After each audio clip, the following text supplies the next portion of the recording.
Hello students, good afternoon. Hindi कक्षा में आपका स्वागत है। आपके पाठ्यक्रम में जो लघु कथाएं रखी गई है, आज उनमें से एक लेखक है मधुदीप। मधुदीप की लघु कथाओं का अध्ययन करेंगे। कुल मिलाकर यहाँ 3 कहानियां रखी गई है आपके पाठ्यक्रम में, 3 या 4। बहुत ही छोटी छोटी कहानियां हैं और ये कहानियां आप पढ़ सकते हैं। फिर भी तो हम यहाँ पढ़ेंगे तो समझने की कोशिश करेंगे, क्योंकि कभी कभी तो पढ़ी हुई कहानियां जिनका अर्थ संकेत कुछ गंभीर भी होता है, और इसलिए इनमें से जो कहानियां हैं, इन कहानियों को हम पढ़ेंगे और पढ़ने के बाद उसका विश्लेषण हमें करना है। ये जो देखिए, इसकी ये तस्वीर मैंने भेजी थी, इस संबंध में जो स्कैन्ड कॉपी थी, और वह भी तो मैंने भेजी थी आपको व्हाट्सएप ग्रुप में, और वो पुस्तक आपको मिल चुकी है। और आज जिन कहानियों का अध्ययन हम करेंगे, तो उन कहानियों का एक छोटा सा पीडीएफ भी बनाकर मैंने भेजा। और पुस्तक का नाम है लघु कथा कुंज, और संपादक हैं बलराम। और उनमें से पहले लेखक हैं मधुदीप। मधुदीप का परिचय इस प्रकार है। मधुदीप हिंदी के एक प्रसिद्ध लघु कथाकार है, और उनकी तस्वीर आप देख सकते हैं यहाँ पर। जो स्क्रीन में शेयर कर रहा हूँ उसमें उनकी तस्वीर भी है, उसके साथ साथ उनका परिचय भी दिया गया है। जन्म स्थान दुजाना, हरियाणा। हरियाणा में दुजाना नामक एक स्थान पर इनका जन्म हुआ था। और अ, कला के क्षेत्र में अर्थात आर्ट्स में इन्होंने स्नातक की पदवी प्राप्त की। प्रकाशित कृतियां एक यात्रा अंतहीन, उजाले की ओर, और भोर भई। और भोर भई, भोर का मतलब है सुबह, भई का मतलब है हो गई, सुबह हुई, एक और सुबह हो गई। दिनों दिन प्रतिदिन सुबह होती रहती है। तो आज की सुबह बीत चुकी है, कल फिर से सुबह होगी। पराभव, पराभव का मतलब है अपजय, पराजय। लौटने तक, कल की बात। It was yesterday. तो ये सभी तो उनके उपन्यास हैं। एक यात्रा अंतहीन, उजाले की ओर, और भोर भई, पराभव, लौटने तक, कल की बात, इट वॉज एस्टरडे। तो ये उनके उपन्यास हैं। ठीक है। मधुदीप का परिचय हम प्राप्त कर रहे थे। उपन्यासों के अंतर्गत ये उपन्यासकार भी हैं, लघु कथाकार हैं, कहानीकार हैं, मुख्य रूप से गद्यकार के रूप में प्रख्यात है। एक यात्रा अंतहीन, उजाले की ओर, और भोर भई, पराभव, लौटने तक, कल की बात, इट वॉज एस्टरडे आदि उनके उपन्यास हैं। छोटा होता आदमी उनकी कहानियों का संग्रह है। मेरी बात तेरी बात, समय का पहिया, लघु कथा संग्रह। इस अर्थात ये सभी तो लघु कथा संग्रह है। मेरी बात तेरी बात, समय का पहिया, ये दो उनके लघु कथा संग्रह हैं। लघु कथाकार के रूप में विख्यात। किस्से का दूध लघु कथा तथा कहानियों का संग्रह। तनी हुई मुठ्ठियां, पड़ाव और पड़ताल, संपादित लघु कथाओं का संग्रह है। अर्थात अन्य लघु कथाकारों की छोटी कहानियां अथवा लघु कथाओं का संपादन भी उन्होंने किया है। तीसरा महायुद्ध लघु कथा श्रृंखला, पड़ाव और पड़ताल के 30 खंड संपादित संयोजित रचनाओं का ये संग्रह है। तो इस तरह ये हिंदी के प्रसिद्ध लघु कथाकार मधुदीप जी का संक्षिप्त परिचय है। तो इनके लगभग 3 या 4 लघु कथाएं आपके पाठ्यक्रम में संकलित हैं, तो जिनकी तरफ हम ध्यान देंगे। अब इनमें से पहली लघु कथा है जिसका शीर्षक है ऐसे। ऐसे तो इनकी एक लघु कथा है जो आपके पाठ्यक्रम में रखी गई है। ये बहुत ही सरल कहानी है, बहुत ही छोटी कहानी है, और बहुत ही प्रेरणादायक भी। आज जो कोरोना का संकट हमारे सर पर से गुजर रहा है, और इस वक्त तो लोगों के हृदय में तो मन में जो पीड़ा है, व्यथा है, हताशा है, निराशा है, बेबसी है, खिन्नता है। तो इन सब के संबंध में तो यहाँ हमें एक सबक मिल सकता है। और इसका शीर्षक जो रखा गया है ऐसे, तो ऐसे बहुत ही सार्थक शीर्षक लगता है। तो जीना कैसे, तो प्रश्न उठता है, तो उत्तर है ऐसे। और जीना कैसे प्रश्न जब बहुत बोझिल हो जाता है, भार बन जाता है, और उस वक्त मन खिन्नता से और विषाद से, हताशा से भर जाता है, और व्यक्ति और उस वक्त आत्महत्या की बात सोचता है। और इसे कैसे उभरना है, जीना कैसे, प्रश्न का उत्तर अगर हमें मिल जाए, और तब तो ऐसे प्रश्न का उत्तर हमें मिल जाता है। तो कहानी हम पढ़ लेंगे, कहानी यूं ही समझ में आ जाएगी, बहुत ही सरल है। और कई फिल्मों में तो इसका रूपांतरण भी हमें मिलता है। कहानी पढ़ लेंगे पहले। रात के गहराते अंधकार में दो मित्र पार्क की सुनसान बेंच पर गुमसुम बैठे थे। रात के गहराते अंधकार में अर्थात अंधकार गहरा हो रहा था, अर्थात आधी रात का समय था, अथवा रात बीती जा रही थी, गहरा अंधेरा था। रात थी, गहरा अंधेरा था, और उस वक्त दो मित्र, दो दोस्त पार्क की सुनसान बेंच पर गुमसुम बैठे थे। रात के अंधेरे में दो मित्र अथवा दोस्त एक पार्क में बैठे थे, जहां कोई नहीं था। वो पार्क सुनसान था। सुनसान का मतलब है कोई नहीं था। वे ही दो मित्र थे। बेंच पर गुमसुम चुपचाप बैठे हुए थे। वो बोल नहीं रहे थे, चुपचाप उस रात के सौंदर्य का आनंद हम नहीं कह सकते, तो बैठे हुए थे, गुमसुम बैठे हुए थे, चुपचाप बैठे हुए थे। इससे पूर्व वे काफी देर तक बहस में उलझे रहे। अब तो चुपचाप बैठे थे, तो इससे पहले तो उनके बीच में बहस हुई थी, चर्चा हुई थी। बहस का मतलब है चर्चा। इससे पूर्व, इससे पहले वे काफी देर तक, लंबे समय तक का बहस में, चर्चा में उलझे रहे थे, डूबे थे। अर्थात उन दोनों के बीच में एक गंभीर चर्चा चल रही थी। चर्चा समाप्त हो गई।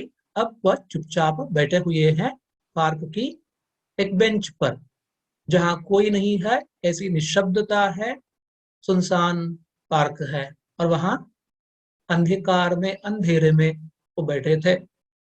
इस बात पर तो दोनों सहमत थे कि इस दुनिया में जिया नहीं जा सकता, इसलिए मरना बेहतर होगा।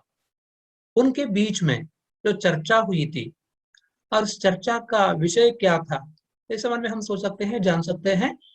और दोनों के बीच में जो चर्चा हुई थी, चर्चा की बात अर्थात चर्चा का विषय यह था कि दोनों उसे मानते थे, स्वीकार कर चुके थे, दोनों सहमत थे। तो चर्चा का विषय दोनों के लिए स्वीकार्य था, दोनों सहमत थे। और वो बात थी, चर्चा का विषय था, दुनिया में जिया नहीं जा सकता, इस दुनिया में जिया नहीं जा सकता। तो दुनिया जीने योग्य नहीं है, जीने लायक नहीं है। हर कहीं पीड़ा है, संत्रास है, समस्याएं हैं, दुख है, दुविधाएं हैं, गरीबी है, अलग अलग तरह की सामाजिक, राजनीतिक अथवा धार्मिक अलग अलग तरह की समस्या है। और इन समस्याओं से घिरा हुआ आदमी कैसे जिए और क्यों जिए? तो यहाँ जीने की समस्या, तो जीने के संबंध में वो सोच रहे थे, विचार कर रहे थे, चर्चा कर रहे थे आपस में। तो ये दुनिया, ये संसार जीने योग्य नहीं है। इस दुनिया में जिया नहीं जा सकता, अर्थात हम इस संसार में जी नहीं सकते, ये दुनिया जीने योग्य नहीं है, इसलिए मरना बेहतर होगा। जहां हम जी नहीं सकते, तो जीना बहुत मुश्किल लगता है, मन नहीं चाहता।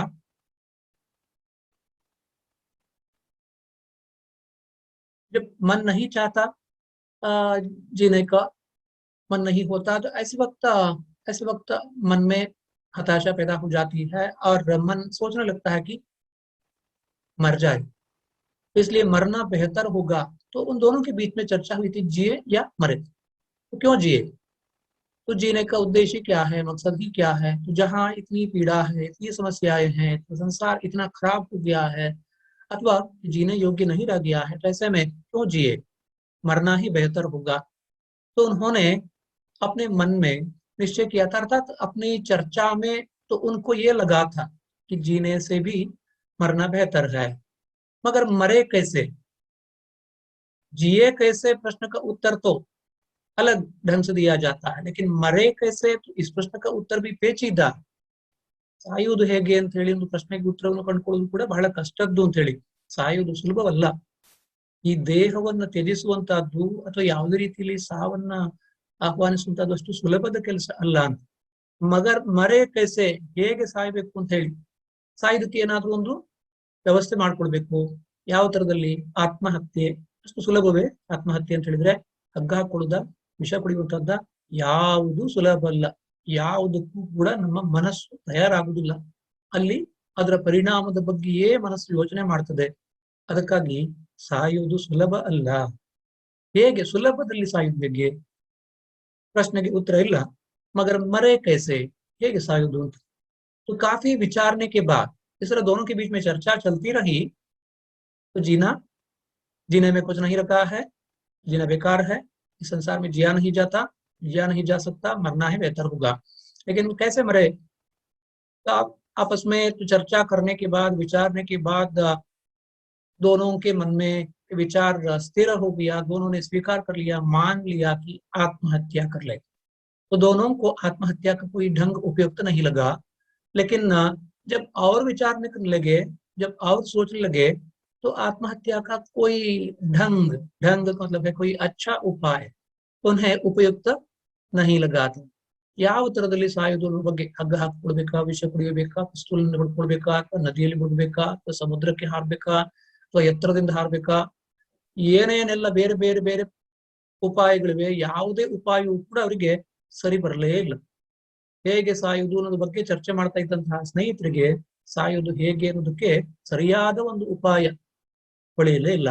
आत्महत्या का कोई ढंग उपयुक्त नहीं लगा था। और उस वक्त दोनों चुपचाप बैठे हुए थे, क्या करे।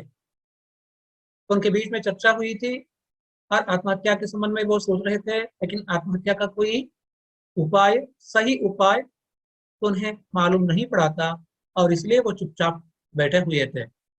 और उस बीच में उस मौन को, सन्नाटे को, खामोशी को तोड़ते हुए एक ने कहा, एक मित्र ने कहा, एक दोस्त ने कहा, सुनो। एक ने खामोशी तोड़ी।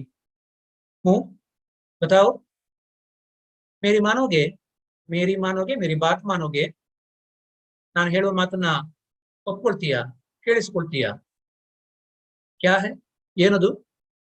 क्यों ना हम जिंदगी से लड़कर मरे। ನನಗನ್ನಿಸ್ತಾ ಇದೆ ನಾವು ಸಾಯುವ ಬಗ್ಗೆ ಏನು ಯೋಚನೆ ಮಾಡ್ತಾ ಇದ್ದೇವೆ ಅದು ಸಾಧ್ಯ ಇಲ್ಲದ್ದು, ಅಥವಾ ಅದು ಅಷ್ಟು ಉಪಯುಕ್ತ ಅಲ್ಲದ್ದು। जीना और मरना, इनमें मरना भी मुश्किल ही है। कैसे मरे, तो इसका कोई ढंग का उपाय हमें सूझा नहीं। और इसलिए मैंने एक विचार किया है, मैंने सोचा है कि क्यों ना हम जिंदगी से लड़कर मरे।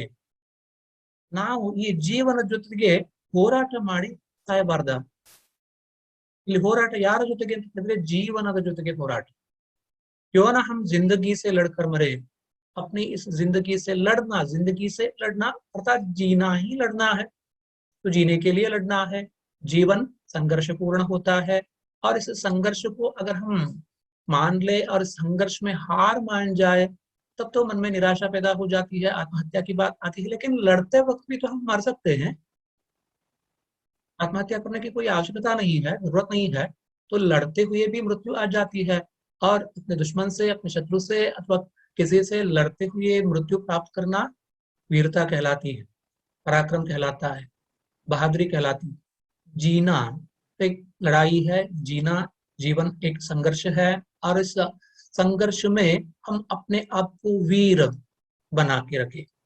हम वीर बने, बड़ी वीरता से, पराक्रम से, बहादुरी से जीने का ये संघर्ष चलाए, तो जिंदगी से लड़कर मरे। तो ये जीवन की सार्थकता है, और ये जीवन जीने का एक उपाय है। तो जीवन से, जिंदगी से लड़कर मरे, हम क्यों ना हम जिंदगी से लड़कर मरे। तो मित्र अपना विचार अपने दूसरे मित्र के सामने प्रकट करता है, और उसके मित्र को भी ये तो ठीक लगता है, अच्छा लगता है, और उसे मान लेता है। कुछ देर बाद दोनों मजबूती से एक दूसरे का हाथ थामे बढ़े जा रहे थे। तो दोनों मित्र वहां से उठ खड़े हुए, दोनों आए थे आत्महत्या के विचार से। तो उनके मन में तो मरने का विचार आया था, तो जीने के प्रति तो वो बहुत ही व्यथित थे, पीड़ाग्रस्त थे, तो मरने का विचार कर रहे थे। तो उसी संबंध में चर्चा कर रहे थे आपस में, और उनको मरने का कोई ढंग उपयुक्त नहीं लगा था, और इसलिए आखिरकार दोनों ये मान लेते हैं, स्वीकार कर लेते हैं कि जिंदगी से लड़कर मरे, जीवन संघर्ष में वीरता पूर्वक हम लड़कर मरे, और उसमें जीवन की सार्थकता है। कुछ देर बाद दोनों मजबूती से एक दूसरे का हाथ थामे, एक दूसरे का हाथ पकड़े बढ़े जा रहे थे। तो मरने का, आत्महत्या का विचार त्याग कर, आत्महत्या का विचार छोड़कर दोनों वहां से निकल पड़े। तो कहानी से हमें एक संदेश मिलता है, और वो एक पॉजिटिव संदेश है, एक सकारात्मक चिंतन है। तो आज के समय ये बहुत ही महत्वपूर्ण है। मधुदीप जी का ये संदेश एक बहुत ही सारगर्भित संदेश है। तो छोटी कहानी है, लघु कहानी है। तो इस तरह के चुटकुले भी हमें मिलते हैं कई फिल्मों में, तो इसको अलग अलग रूपांतर में अपनाया गया है। ಕೆಲವೊಂದಷ್ಟು ಚಲನಚಿತ್ರಗಳಲ್ಲಿ ಕೂಡ ನಾವು ಇದನ್ನು ನೋಡ್ತೇವೆ. ಇಲ್ಲಿ ಸ್ನೇಹಿತರು ಅಂತ ನಾವು ಇಲ್ಲಿ ಈ ಕಥೆಯಲ್ಲಿ ಓದ್ತೇವೆ. ಬೇರೆ ಯಾವುದೋ ಕೆಲವು ಚಿತ್ರದಲ್ಲಿ, ಚಲನಚಿತ್ರದಲ್ಲಿ ನಾನು ನೋಡಿದ ಹಾಗೆ ಇಬ್ಬರು ಲವರ್ಸ್, ಪ್ರೀತಿಸುವ ಹುಡುಗ ಮತ್ತು ಹುಡುಗಿ ಸಾಯುವ ಒಂದು ಉದ್ದೇಶಕ್ಕೆ ಎಲ್ಲೋ ಒಂದು ಕಡೆ ಹೋಗ್ತಾರೆ. ಹಾಗೆ ಸಾಯುವ ಒಂದು ಆಲೋಚನೆ ಇದ್ದವರಿಗೆ ಇದ್ದಕ್ಕಿದ್ದ ಹಾಗೆ ನಾವು ಯಾಕೆ ಬದುಕಬಾರದು ಇಬ್ರು ಒಟ್ಟಿಗೆ ಅಂತ, ಬೇರೆ ಬೇರೆಯಾಗಿ ಬಂದು ಸೇರಿದಂತಹ ಹುಡುಗ ಮತ್ತು ಹುಡುಗಿ, ಹುಡುಗಿಯು ಸಾಯಲಿಕ್ಕೆ ಬಂದವಳು, ಹುಡುಗನು ಅಲ್ಲಿ ಸಾಯಲಿಕ್ಕೆ ಬಂದವನು, ಕೆರೆಯ ದಡದಲ್ಲಿ ಇಟ್ಕೊಳ್ಳುವ, ಇಬ್ರು ಅಲ್ಲಿ ಒಟ್ಟಿಗೆ ಸೇರ್ತಾರೆ, ಮಾತನಾಡ್ತಾರೆ, ಆಮೇಲೆ ಮತ್ತೆ ಇಬ್ರು ಒಟ್ಟಾಗಿ ಬದುಕುವ ನಿರ್ಧಾರವನ್ನ ತಗೊಳ್ತಾರೆ. ಈ ತರದ ಕಥೆ ನಾವು ಚಲನಚಿತ್ರದಲ್ಲಿ ಒಂದು ಸಣ್ಣ ದೃಶ್ಯವಾಗಿ ನೋಡಿದ್ದೇವೆ, ಅಥವಾ ಇದರ ರೂಪಾಂತರ ಕೂಡ ನಾವು ಬೇರೆ ಕಡೆಗಳಲ್ಲಿ ನೋಡಬಹುದು. ಇಲ್ಲಿ ಮಧುದೀಪರ ಈ ಒಂದು ಲಘು ಕಥೆಯಲ್ಲಿ ಇದೇ ಸಂದೇಶ ಇದೆ. ಇಲ್ಲಿ ಅದ ಸ್ನೇಹಿತರು ಯಾರು ಅಂತ स्पष्टविल्ला, तो दोनों पुरुष हो सकते हैं अथवा दोनों स्त्रियां हो सकती हैं, लड़कियां हो सकती हैं। दो मित्र, सिर्फ मित्र कहा गया है, उनका नाम नहीं लिया गया है। तो ये भी नहीं कहा गया है कि वह लड़कियां हैं अथवा लड़के हैं, अथवा लड़का और लड़की है, लड़की और लड़का है, तो ये कुछ भी तो यहाँ बताया नहीं दिया है। लेकिन दो मित्र हैं और उनके मन में आत्महत्या का विचार आया था, लेकिन आखिरकार उसे त्याग कर वो जीने का निश्चय कर लेते हैं। एक दूसरे का हाथ थामे वह वहां से निकल पड़ते हैं, निश्चय करके चल पड़ते हैं कि जिए, तो जीवन संघर्ष को स्वीकार करते हैं। तो बहुत सुंदर कहानी है, लघु कहानी है, छोटी कहानी है, चुटकुले के बराबर, लेकिन बहुत ही सार्थक सुंदर कहानी। परीक्षा में इस संबंध में वो एक छोटी टिप्पणी हो सकती है। प्रश्न पत्र का स्वरूप आप देख लीजिए, आपके पास जो क्वेश्चन पेपर पैटर्न है अथवा जो सिलेबस का जो इमेज मैंने भेजा है उसे देख लेना, और उसमें इस विभाग में छोटी कहानियों में, लघु कथाओं में तो प्रश्न कैसे होते हैं उसका उल्लेख किया गया है। तो पहली कहानी ऐसे, यहाँ इसका शीर्षक जो दिया गया है ऐसे, तो यहाँ कैसे प्रश्न जीवन का प्रश्न है, मरने का प्रश्न है। तो उनके मन में प्रश्न उठा था कि कैसे जिए, और जीने का निश्चय त्याग कर वो मरने का निश्चय करते हैं, और तब भी तो उनके मन में वही प्रश्न उठता है कैसे। ಆವಾಗ ಕೊನೆಯಲ್ಲಿ ಅವರಿಗೆ ಒಂದು ಉತ್ತರ ಸಿಗ್ತದೆ, ಐಸೆ, ಈ ರೀತಿಯಾಗಿ ಬದುಕುವುದು ಹೇಗೆ ಅಂತ ಚಿಂತೆಯಲ್ಲಿದ್ದಂಥವರಿಗೆ ಸಾಯುವುದು ಸುಲಭ ಅಂತ ಅನಿಸ್ತದೆ. ಆದ್ರೆ ಸಾಯುವ ಬಗ್ಗೆ ಯೋಚನೆ ಮಾಡಿದಾಗ, ತರ್ಕಿಸಿದಾಗ, ವಿಚಾರಿಸಿದಾಗ ಸಾಯುವುದು ಸುಲಭ ಅಲ್ಲ ಅಂತ ಗೊತ್ತಾಗ್ತದೆ. ಸಾಯುವುದು ಹೇಗೆ ಅಂತ ಅವ್ರು ಚಿಂತಿಸ್ತಾರೆ, ಆದ್ರೆ ಕೊನೆಯಲ್ಲಿ ಬದುಕುವುದು ಹೇಗೆ ಅಂತ ಹೇಳಿ ಗೊತ್ತಾಗ್ತದೆ. ಸಾಯಲಿಕ್ಕೆ ಬಂದವರಿಗೆ ಬದುಕುವುದು ಹೇಗೆ ಅಂತ ಹೇಳಿ ಅರ್ಥವಾಗ್ತದೆ. ಹೇಗೆ ಅಂತ ಹೇಳಿದ್ರೆ ಹೋರಾಟದ ಮೂಲಕ, जीवन संघर्ष, तो जीवन के साथ जिंदगी से लड़कर मरे, तभी तो जीवन की सार्थकता है। जीवन संघर्ष है, यहाँ समस्याएं हैं, पीड़ाएं हैं, दुख है, दैन्य है, गरीबी है, और इन सबको हमें झेलना, इन सब के साथ ही जीना है। तो जीवन में केवल सुख नहीं है, जीवन में दुख भी है, तो एक पैकेज है दुख और सुख, क्योंकि संसार का निर्माण ही यहाँ सुख और दुख से हुआ है। अर्थात तो संसार को अगर हम देखेंगे तो इसके 3 गुण हैं, सत्व रज और तम। और गुणों का विभाजन जहाँ होता है वहाँ संसार का निर्माण होता है। जहाँ गुण ही नहीं होते, अलग अलग गुण नहीं होते, वहाँ संसार भी एक रहता है और उसमें कोई जीव जंतु ग्रह नक्षत्र सितारा कुछ भी तो नहीं रहता, सब कुछ यूनिफॉर्म होता है। ಎಲ್ಲೂ ಒಂದೇ ಆಗಿ ಏಕವಾಗಿ ಏಕಘನವಾಗಿ ಇರುವಂತಹದ್ದು ಪರಬ್ರಹ್ಮ ತತ್ವ ಮಾತ್ರ, ಸರ್ವವ್ಯಾಪಕವಾದ ಪರಬ್ರಹ್ಮ ತತ್ವ ಮಾತ್ರ. ಆದ್ರೆ ಅದೇ ಪರಬ್ರಹ್ಮ ತತ್ವ ಪ್ರಕಟವಾಗ್ತದೆ ತನ್ನ 3 ಗುಣಗಳಿಂದಾಗಿ, ಸತ್ವ ರಜ ತಮ ಅನ್ನುವಂತಹ 3 ಗುಣಗಳಿಂದಾಗಿ ಪ್ರಕಟವಾಗ್ತದೆ. ಪ್ರಕಟವಾದಾಗ ಅದಕ್ಕೆ ಬಹುರೂಪತೆ ಉಂಟಾಗ್ತದೆ, ಅನೇಕ ರೂಪತೆ ಉಂಟಾಗ್ತದೆ. ಹಾಗಾಗಿ ಜಗತ್ತು ಅನೇಕ ರೂಪತೆಯಿಂದ ಕೂಡಿದೆ. ನಾವು ಈ ಅನೇಕ ರೂಪತೆಯಲ್ಲಿ ಒಂದಂಶವಾಗಿ ಒಂದಾಗಿ ಇಲ್ಲಿ ಬದುಕ್ತಾ ಇದ್ದೇವೆ. ऐसे में तो यहाँ भिन्नता है, तो भिन्नता जहाँ होती है अभाव भी होता है, क्योंकि हम सभी तो सीमित जीवन जीते हैं। और जहाँ सीमितता होती है, जहाँ अभाव होता है, वहाँ सुख और दुख का दोनों का अनुभव होता है। और तो ये भी तो कहा नहीं जा सकता कि सुख क्या है दुख क्या है। अभी कुछ देर के लिए जो सुख लगता था तो उससे ही हमें दुख होने लगता है। जिससे लगता था कि दुख ही दुख है तो वही सुख कारक बन जाता है। तो आग को हम ले सकते हैं तो गर्मी में वह दुख है और वही ठंड में वह सुख है। ಹಾಗಾಗಿ ಚಳಿಗಾಲದಲ್ಲಿ ಬೆಂಕಿ ಸುಖ, ಅದೇ ಬೇಸಿಗೆ ಕಾಲದಲ್ಲಿ ಅದೇ ಬೆಂಕಿ ದುಃಖವಾಗ್ತದೆ. ಪ್ರವಾಹ ಬಂದ್ರೆ ನೀರು ನಮಗೆ ಘಾತಕವಾಗ್ತದೆ, ಆದ್ರೆ ಅದೇ ಕುಡಿಲಿಕ್ಕೆ ಬಾಯಾರಿಕೆ ಆದಾಗ ಅದೇ ನೀರು ಬೇಕು. ಇಲ್ಲಿ ಇರುವಂತಹ ಪ್ರತಿಯೊಂದು ವಸ್ತುವು ಕೂಡ 2 ಗುಣಗಳನ್ನು ಹೊಂದಿದೆ, ಎಲ್ಲವೂ ಕೂಡ ದ್ವಂದ್ವಾತ್ಮಕವಾಗಿದೆ. ಉಪಯೋಗ ಮತ್ತೆ ಅನುಪಯೋಗ ಎರಡೂ ಇದೆ, ಹಿತವೂ ಇದೆ ಅಹಿತವೂ ಇದೆ, ಸುಖವೂ ಇದೆ ದುಃಖವೂ ಇದೆ. ಇದನ್ನು ನಾವು ಅರ್ಥ ಮಾಡ್ಕೊಂಡ್ರೆ, ಇದರ ಜೊತೆಗೆ ಬದುಕಿದ್ರೆ ಅವಾಗ आत्महत्या विचार ಅಲ್ಲಿ ಬರುವುದಿಲ್ಲ. तो एक बहुत सुंदर कहानी है, छोटी कहानी है।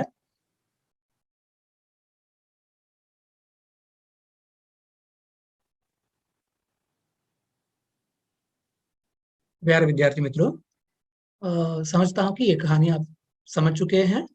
बहुत ही अच्छी और बोधप्रद कहानी है, जिसमें एक मूल्य है, तो जीवन का मूल्य बताया गया है कि जीवन जीने के लिए तो मरना तो होगा जरूर एक दिन, क्योंकि तो एक निश्चित समय अवधि लेकर ही हम आए हैं। बाल्य से लेकर बचपन से लेकर बुढ़ापे तक का हमारा ये जीवन चलता है। आखिर एक दिन हमको मरना है, लेकिन उसके बीच में ही हम क्यों मरे? जहाँ जीना है हमें और जीने में संघर्ष है, संघर्ष करे धैर्य पूर्वक साहस पूर्वक, ये तो जीवन का उद्देश्य है। ऐसे ऐसे जीना, अर्थात जहाँ लड़ना है तो लड़ना, जहाँ खुशी से जीना है, साथ साथ जीना है, तो वह जीना है। जीना महान है, जीवन महान है, ऐसे जीना।